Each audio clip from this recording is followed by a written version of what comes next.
Rahu comes that it pulls it into the earth. Because it takes the earth to make Rahu and Ketu astronomically as well. Without the earth, the sun and moon are just going. But it takes sun, moon, and earth to line up to make the eclipse. So we want to understand a few things about this as far as astrology and cosmology goes. Like I just said, the sun and moon were creating life on earth, or were going around each other and going around the earth for billions of years.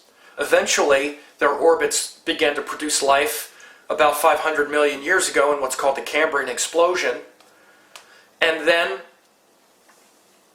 as we started to get closer and then the interval and the distances between the sun, moon, and earth became pretty much exact, like they are now, about 108. You know, the sacred number 108 is related to the size of the sun, moon, and earth and their relation to each other. It takes 108 suns between us and the sun and 108 moons between us and the moon. This is why, for instance, in a solar eclipse, the disk of the moon fits perfectly in the disk of the sun. Now, all three of these bodies, sun, moon, and earth, which, by the way, have nothing to do with each other, you should understand. You assume, oh, well, they're just kind of going around each other. There's no empirical reason to think they should have anything to do with each other. They don't. One's a big ball of fire, one's a little rock, and it's going around the earth, another rock, which is going around the sun, another ball of fire. They're just arbitrary bodies.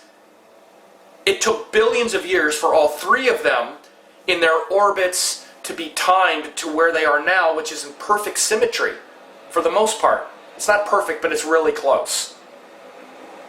So a couple times a year, even we see in solar eclipses, the disk of the moon fits perfectly in the disk of the sun. They're all, this ratio of scale and distance is lined up. So it takes the earth to line up the eclipse, because they're lined up from our perspective. This earth is where our karmas lie, and it's the force of desire in the mind, which is Rahu, that mainly pulls us into incarnation, to have this desire to do something, the unconscious desire. All the planets are forces of karma, all of them. But the unconscious desire is Rahu, and it's the desire to experience something we didn't get to experience in our past lives, and in this lifetime we can see it based on our childhood. In my first book, The Ascendant, 108 Planets of Vedic Astrology, I talk about this interpretation. The interpretation of Rahu as being like the sort of inner child within, who didn't get to experience something. Of course, it's most popular to say from your past lives. It's something that your soul is trying to learn in this lifetime, so we become fascinated and obsessed with it. But again, it's really lazy and sloppy astrology to start talking about past lives, because nobody can verify it. You can verify what happened in this lifetime, and our childhood is basically our past lives, the most important parts, poured in us in a very condensed form. And you can see that with the nodes, especially with Ketu, shows those things that we're completing. It's like the culmination of our past life is our early childhood, and those things shown by Ketu that we get forced on us. We all had something forced on us. The opposite end of the node, the Rahu end, shows what we didn't get to do, like we were deprived. And we try to do that, we become obsessed with it. We feel like we've been cheated somehow. Our childhood made us feel cheated. We came in here, we had to take care of our little brother, we had to be this, we had to be responsible, take care of an alcoholic parent. Nobody understood us, or whatever the thing is that happened that we feel kind of about, which is the Ketu end. And we never got to do this thing, which is the Rahu end.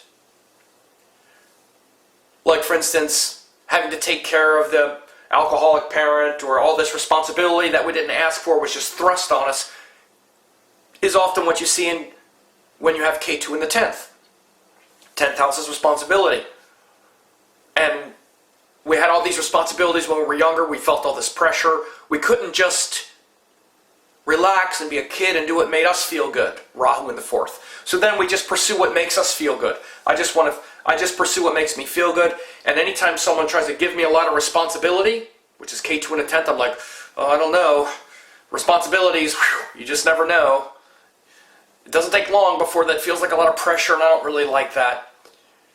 Because this sort of subconscious, unconscious remembrance of how we got all this responsibility when we were kids, and we just want to pursue what makes us feel good, as an example. So the nodes work in this opposition, very much like the churning of the Milk Ocean too, this like opposite the forces of light and darkness. There's that one force of darkness, Rahu, interacting with all those forces of light, kind of churning the mind, churning the poison in the mind. And our liberation in that pot of nectar in our mind and in our consciousness necessitates the forces of darkness and light pulling together, churning the craziness of the mind. And before we can get to that little pot of nectar, it's only a little bit, we need to have all this poison bubble up. This is why people don't meditate very much. They start to meditate, and what happens? Meditation is like churning the milk ocean. It's like bringing the forces of light and darkness together and saying, okay, we need to churn this thing, see what's under there. As soon as it starts to get churned, it's like, oh, I see what's under there. I'm crazy. Oh, okay, I think I'll stop that. This is why Lord Shiva is the king of meditation, because you just let Shiva drink the poison. Let him drink all that poison in your mind, because you're full of poison. You're full of desire, anger, frustration, hostility, small-mindedness, vicious ideas, all ego. And when you try to meditate, all that comes up. Judgment. So Shiva just drinks the poison, and eventually there's a little pot of nectar. But then you get the pot of nectar, and there's still the forces of light and dark in you. Then it can become even more problematic, because then you start to calm the mind a little bit, and then who gets to drink the poison? The forces of light in you, the better angels of your nature, or the demons? Because they can drink the poison too. This is why you see a lot of great spiritual teachers that go off the rails. Because they calm the mind, they get some nectar, they get some amrit, and then they're like, oh, I'm God! Yeah. And the demon wakes up in them. They get some power. This is how people get drunk with power. So I want to go back to Shiva and Vishnu. So Shiva was drinking the poison. Vishnu broke out the discus and cut the head off Swarbhanu. You want to understand that Vishnu is the god of creation, the god of this form that you're living in. Astrologically, what cuts the head of Rahu? It's the ecliptic. It's the discus of Lord Vishnu. The ecliptic itself, which is the path that the planets travel, the ecliptic is Vishnu's disc. It literally cuts the node in half. Half the node is here, half the node's on the other side when the Earth goes around the other side of the sun. It's the ecliptic itself which cuts the node in half in the orbits of the sun, moon, and Earth intersect at those points, and it's those points on the ecliptic. So literally Lord Vishnu is the god of this creation, and this creation was made by these planets moving through the ecliptic. And Rahu was literally created by the ecliptic. So he emerged, he was an emergent, Rahu was an emergent of this,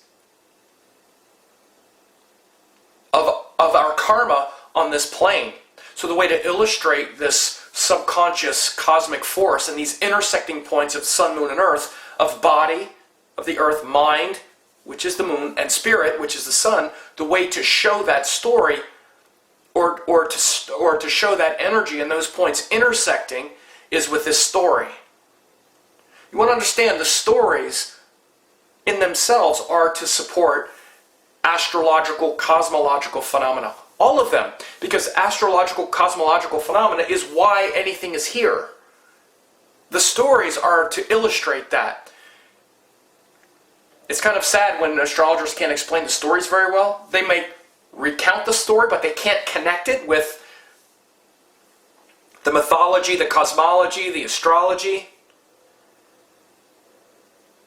It's good when astrologers can connect this. And especially because most of these stories have to do with yoga, yogic principles. Previous video I talked about the Kundalini. That's what the Kundalini is. That's what Rahu and Ketu are. The hidden forces of power. You exist on multi-dimensions, but you incarnated on this earth because of the earth. And it's the earth that cuts the ecliptic between the sun and the moon. The sun and moon can go there, but it takes the earth to cut the ecliptic and make the node, which is literally the shadow that passes.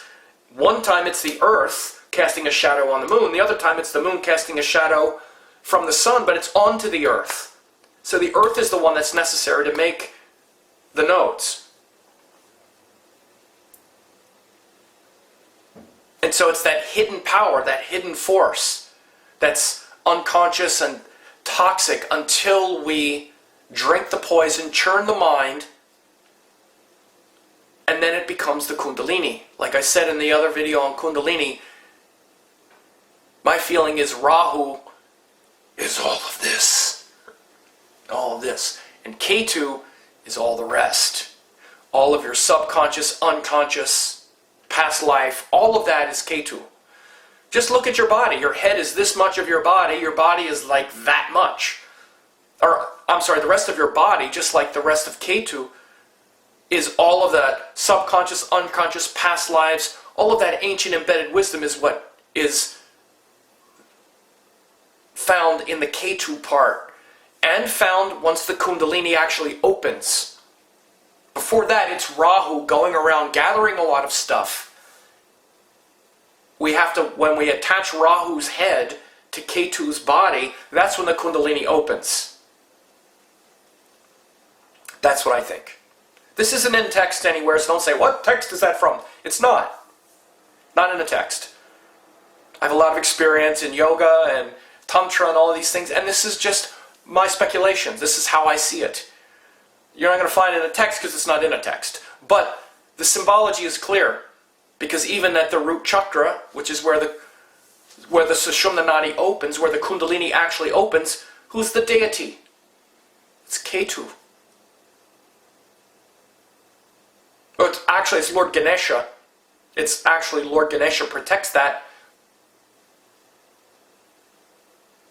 And Lord Ganesha is related to Ketu. He had the head cut off as well. Look at the decapitation story of Lord Ganesha. Shiva cut his head off, right? You have to lose your head to see the goddess. So, one more thing, because this is getting long. But I have the chart behind me, because I want to show you something. Again, and this is a real case to be made, as if we need to make a case, because sidereal and tropical zodiacs are both, they're both legitimate. Tropical zodiac is the Earth going around the sun, yes. Sidereal zodiac is our solar system in the galaxy. It's a galactic zodiac. And you really see it when you start looking at this. We have, especially when you look at the nakshatras, and you look at this section of the sky that goes from 6 degrees Sagittarius to 6 degrees Gemini. This is the plane of the galaxy. This is the galactic plane.